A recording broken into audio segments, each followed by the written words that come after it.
예, 저는 오늘 큐티의 묵상에 대해서 제가 발표를 하게 되었습니다. 제가 마이크 울렁증이 있어서 읽도록 하겠습니다. 제가 여러분들보다 큐티를 잘해서 여기 나온 것이 아니면 일단 말씀드리고요.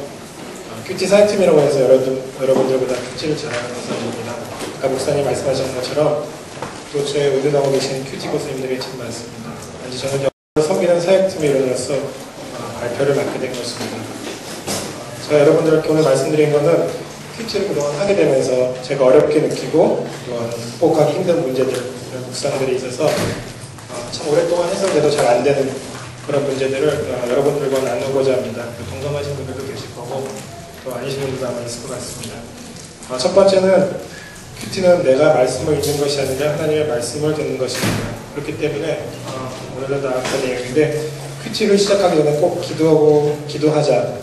기도하는 것을 잊지 말자는 것입니다. 나의 생각과 사고와 개념에 들어가지 않을 수는 없지만 먼저 하나님이 주시고자 하는 생각이 먼저 들어올 수 있도록 그 말씀의 씨앗을 나에게 맞게 해석하고 묵상해야 한다고 생각합니다. 그래서 기도가 필요합니다. 두 번째는 말씀의 씨앗을 다시 숙고해 보자는 것입니다. 큐티 자체가 원래 개인적인 만남이기 때문에 큐티는 원래 하나님께서 나에게 주신 말씀을 찾아가는 것입니다.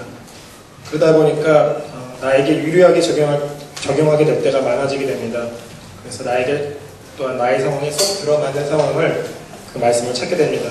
이게 잘못되었다는 것이 아니라 하나님이 나에게 주신 말씀을 여러 번 읽고 숙고해서 찾아야 하는 것이 아니고 단 한 번의 속독으로 따닥 읽고 즉흥적인 반응으로 말씀의 씨앗을 잡게 되는 일이 생기기 때문입니다.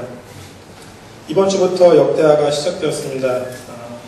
내일이나 모레가 시험인 사람은 솔로몬이 하나님께 지혜를 구한 구절을 보고서 저도 내일 시험을 잘 보게 그리고 닥쳐진 역경을 잘 해결할 수 있게 지혜를 주세요라고 묵상할 수 있지만 여러 번 읽고 더 묵상하면은 하나님께서 솔로몬이 지혜를 구한 것을 왜 기뻐하시고 응답하셨는지 솔로몬이 지혜를 구한 목적이 무엇이었는지 알게 됨으로써 하나님의 뜻과 마음을 알게 되고 나에게 전해주시고자 하는 말씀이 무엇인지 알게 되는 것이 더 발전하는 묵상이 아닐까 생각합니다.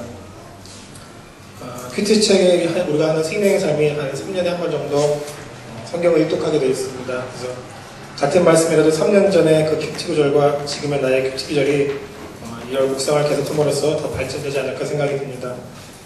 세 번째는 다른 사람을 의식하지 말자는 것입니다. 우리가 큐티를 하기 때문에 순 예배나 또는 여성분들 같은 경우는 큐티 나는 방에서 아니면 오늘과 같은 자리에서 큐티를 나누게 되는 경우가 꼭 있습니다.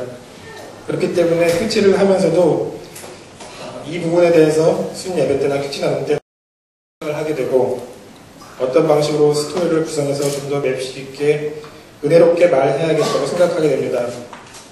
큐티는 말씀을 묵상함으로써 나에게 유익이 되어야 되는데 이렇게 되면 내게 진짜 필요한 적용과 묵상이 어려워질 수 있습니다. 그래서 나를 위한 묵상이 되어야지 남에게 보여주기 위한 묵상을 하지 않아야 할 것입니다. 그리고 누구나 다 약점이 있습니다. 자기에게 자주 걸리는 약점이 있는데 돈이나 명예나 직장이나 가정 이런 개인적인 약점이 있으면서 큐티를 하게 되면 그 약점이 항상 본인을 찌르는 경우가 생기게 됩니다. 그래서 이러한 문제들을 해결하려면 정말 오랫동안 큐티를 하고 묵상을 함으로써 이러한 문제들이 상처가 회복돼야 될 거라고 생각합니다. 사실 매일 말씀을 매일 읽는다는 것은 쉬운 일이 아닙니다. 잘 될 때도 있겠지만 힘들 때가 많습니다. 또 제가 죄를 지었다고 생각하면 또한 누구랑 싸워서 감정이 상했거나 마음이 어려움을 느끼게 되면은 큐티를 잘 안 하게 됩니다. 저 같은 경우도 집에 큐티책은 항상 식탁 위에 놓여 있는데 이런 경우가 생기면 식탁을 안 보게 됩니다. 그리고 또한 죄책감으로 말씀 앞에 나가려고 하지 않게 됩니다.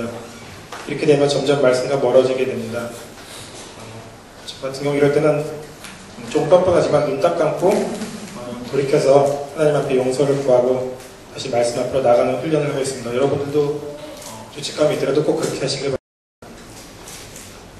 제가 여태까지 큐티하면서 어렵게 생각하고 잘 극복하기 힘든 문제들 여러분들과 나눴습니다.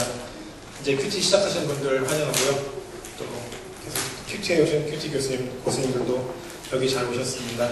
그리고 서로 격려하시고 지속적으로 하시길 바라고 마지막으로 제가 부탁드리고 싶은 것은 꼭 큐티 사역팀에서 봉사해 주셨으면 좋겠습니다.